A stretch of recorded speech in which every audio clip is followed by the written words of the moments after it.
When you are deep in an artist headspace and you're head down, painting, writing, drawing, building, crafting, whatever it is you do, from animation to audio editing to music to novel writing, whatever it is, you will eventually reach a point of burnout if you don't take care of yourself.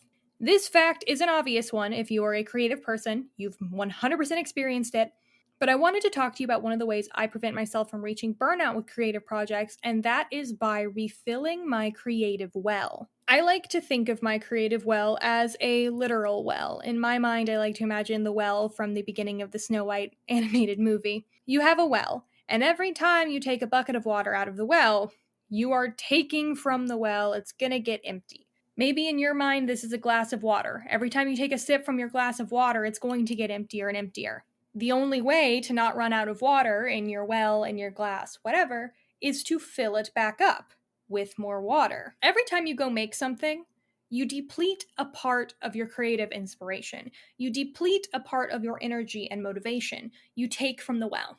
How do you refill it? My first advice for refilling your creative well is to go and engage with art made in the medium you are creating in. This might seem obvious, but you would be absolutely shocked how many people forget to look at other paintings when they're working on their own painting, or how many people forget to read other novels when they're working on their own novel, or how many people forget to go watch a movie when they are making a movie. Art inspires art. Art inspires the soul. Your soul creates art. It is cyclical. You cannot create without also being a fan of what you are creating. I try to read at least one novel for each 5,000 to 10,000 words I write. Or if not a novel, then a short story, some poetry, what have you. You have to learn your craft to engage with your craft, and to learn your craft, you must be a fan of your craft. And in order to be inspired to create your craft, you must participate in your craft. If you're writing, go read a book. The second thing I encourage you to do to refill your creative well is to go do something outside of your medium, but in the same genre. You're writing horror? Watch a horror movie. If you're making a horror movie, read a horror book. Listen to horror music. Participate in a horror LARP or tabletop RPG. Go to a haunted house. Go have a tactile experience with a different medium in your genre. Yes, you must master your craft. And yes, you must be a fan of your craft. But you also need to just be a fan of the vibe. You have to have multi-level experiences, both in and outside of a creative space, in order to actually capture the vibe. People say all the time, write what you know, or make what you know. I disagree with that. I don't think you have to just make what you know, but I do think you have to know a little bit more than you would normally know, you know? So you need to go participate in things that are outside of your medium.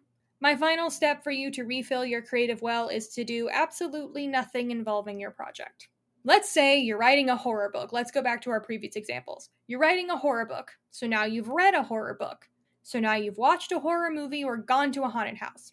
Now you gotta do something that's completely the opposite. Go speed dating. Or maybe that is a horror story. Go to the zoo. Go to the aquarium. Walk around a flower garden. Go to a little pop music concert, something fluffy and girly. Play Animal Crossing. Do something that's the complete physical opposite of your creative space. You need to know your craft to make your craft. You need to know your vibe to make your vibe. But you also need to be well-rounded in order to prevent your brain from running on a treadmill, going nowhere. You need to be a multifaceted person in order to create in a way that is safe and healthy for your brain. So whatever you're making right now, go book yourself an experience or find yourself a location or hang out with your friends with the intent to do something completely opposite to what you are currently doing. And make sure it has nothing to do with the medium you're doing anything in, and nothing to do with the vibe you're currently participating in. It needs to be so opposite that it will confuse people when you say you are doing it for your project. Your creative well is sacred, and you have to take care of it, because once it's completely empty, it's going to take a really, really, really long time to fill back up into something that's usable. Burnout is a physical condition, one you have to actively heal from. So once you get to the point of burnout, it's too late. You're in the danger zone. You have to stop.